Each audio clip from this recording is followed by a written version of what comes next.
Waggoners Walk. Shirley Edwards got up early to make Cliff's breakfast.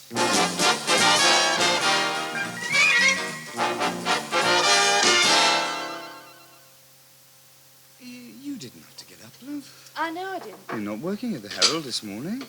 Right? Well, you could have slept on. I wanted to clean up the flat anyway. How do you want your egg? Oh, boiled, please. Right. Sorry about last night, Sean. Oh, forget it. No, I should have shown more interest in your open university meeting. Well, it was just that I came back all excited, longing to tell you about Well, it. tell me about it now. Well, it's not the same now. Cold light of day and all Look, that. tell me anyway. What was the tutor like? Tutor counsellor. Nice man. About our age. Oh, a young man. Well, youngish. Ever so clued up. But easy to talk to. Very sympathetic to our problems.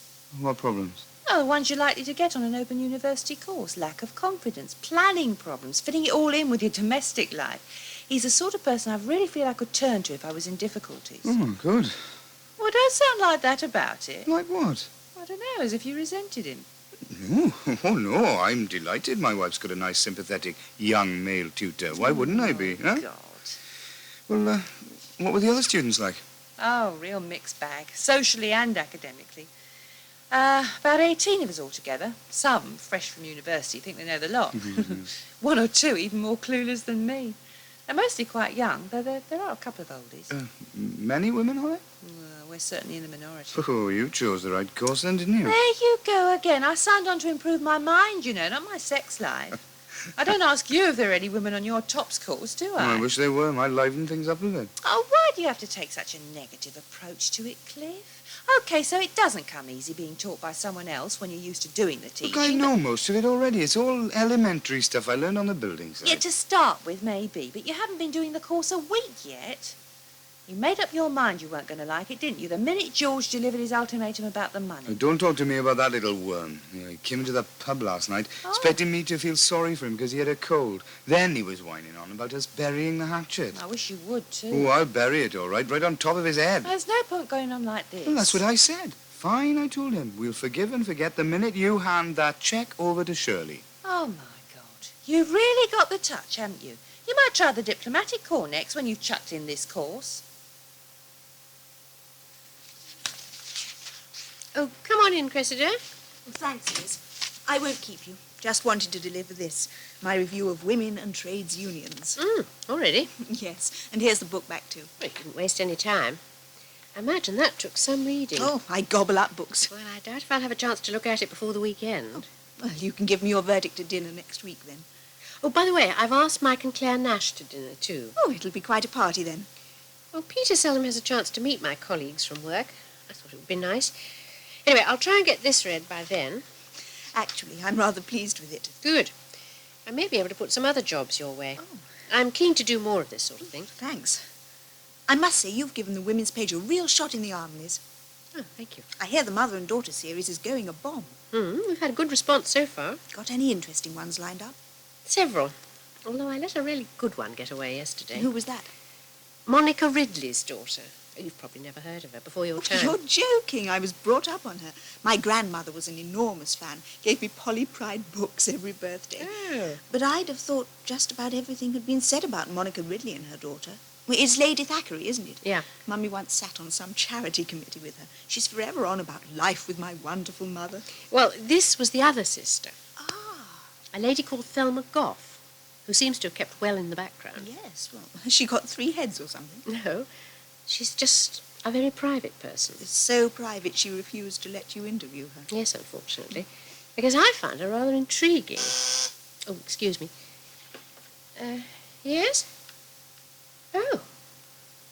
Put her through, would you? I'll scarp her then. No, hang on. Would you believe it? It's Miss Gough on the phone now. Hello? Yes, it is. That's right. No, not at all. Yes, indeed I would. What time, then? Right. I'll look forward to seeing you then. Goodbye. She's changed her mind? Yes. Now, I wonder why. Hello, Shirley. Oh, Carol, hello. Haven't seen you since Christmas. Thought we'd look by. Didn't we, Moonshine? My goodness, she's getting a big girl. You won't be able to carry her in that papoose thing much longer, not unless you want to dislocate something. I know. Having a clear out. Yes, I've got the morning off. Do I need it? I was working flat out at the Herald yesterday. And then I had this Open University meeting last night. Sounds like it's all happening. Yes, it is. Have you got time for a coffee? Time's something I've got plenty of. Great. Come on down then. What's happening about your housing problem then, Carol? Good question. I heard you've been given notice to quit. They gave us a month. It's up next week. Oh. So where will you go? We won't. Well, not unless we can all go together. Well, don't the council have to rehouse you? They do me, because of this one. And Debbie, because she's pregnant. Not Vince and Roger, though. And we don't want to be split up, so we reckon we'll just stay put. Or won't they throw you out? I'll have to get an eviction order first, then we can appeal. You can spin it out for months, if you know the form. Yeah, but sooner or later they'll send the bailiffs along. What then? Something will turn up, same as it did before. Oh, Carol. Doesn't it ever worry you? Oh, what's the point of worrying? What about Moonshine? Doesn't it bother you she hasn't got a home to grow up in? But it's people who matter. I'm a security. Debbie, she'll have her baby there soon. No, she won't. What did you say? Well, that's why I called round. You know, you were asking me a while back what our plans were. Yes. Well, I thought you might like to know. Only don't tell her I told you, for God's sake. She's going to have it adopted. Sit down, Miss Warner. Oh, thank you. You're not allergic to cats, I heard. No. Hello, Nero. My mother was, so we never kept them as children. My father liked cats, though. That's his portrait there, isn't it? Yes, You're very like him. we were alike. My sister took after Mother, of course. What they call the Polly Pride look, the fair curls, the fine blue eyes. Mother based the character on Sylvia, of course. He had a good face.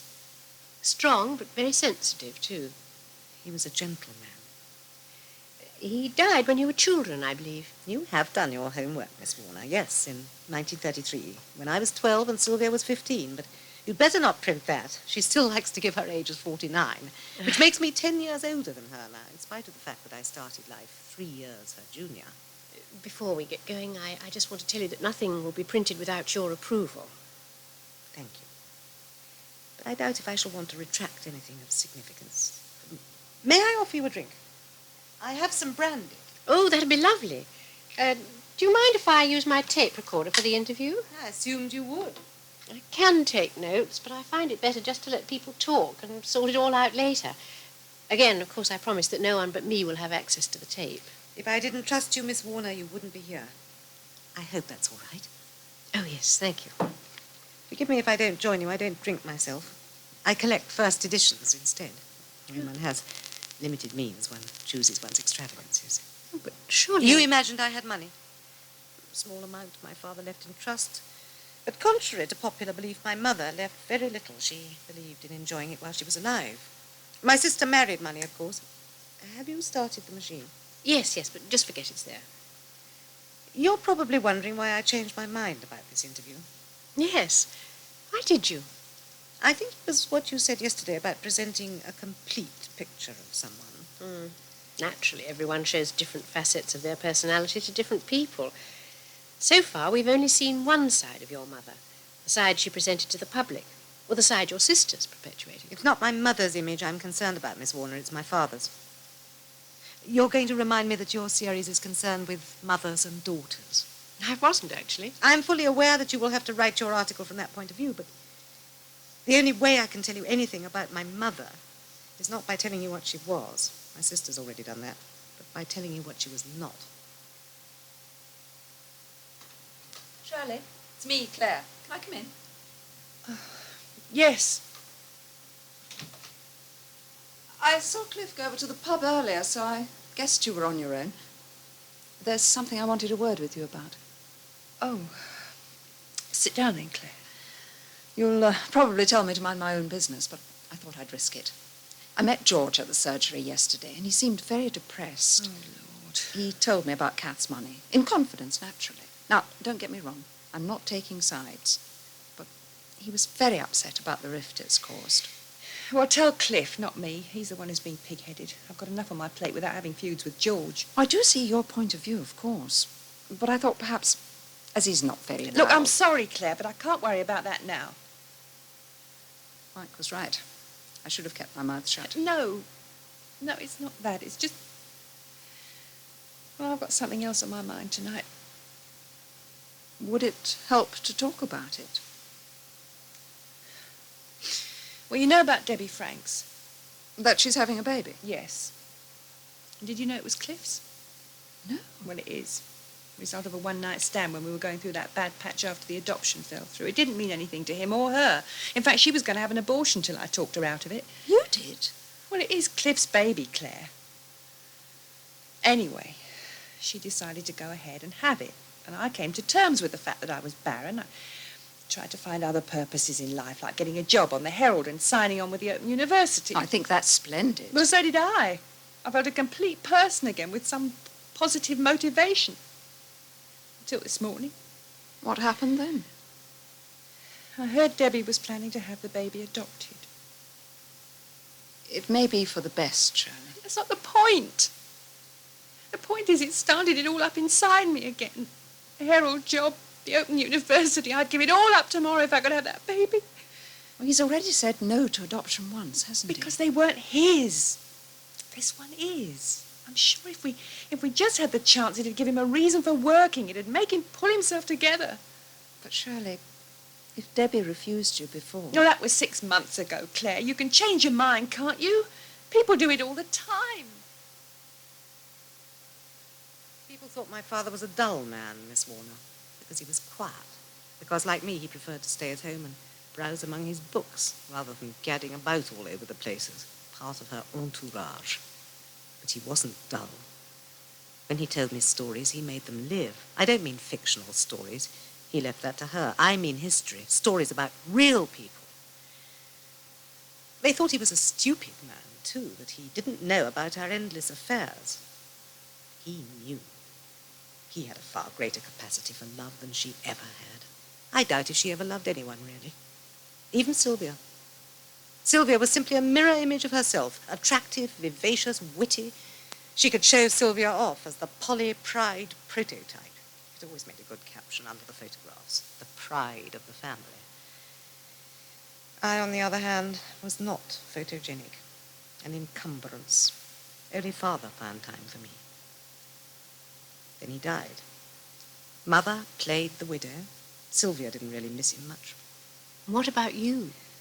I was packed off to boarding school. She told everyone it was for my own good, to take my mind off it all. She also said, less publicly, that my miserable little face got her down. I wasn't allowed to grieve. At the funeral, I remember standing by the grave. It was a cold November day.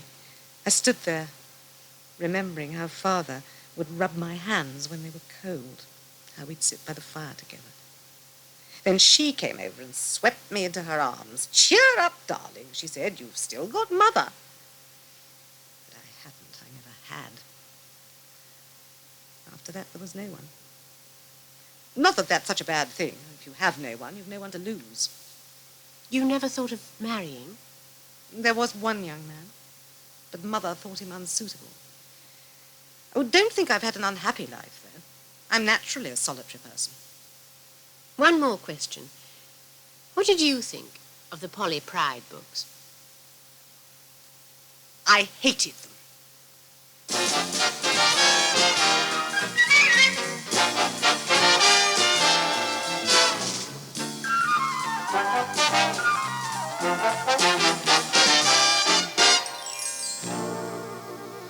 And you can hear the next episode of Waggoners Walk tomorrow afternoon at 5:05. Meanwhile, there's another chance to hear that episode tomorrow at 12:15. And the first omnibus edition of Waggoners Walk can be heard here on Sunday at 5:02.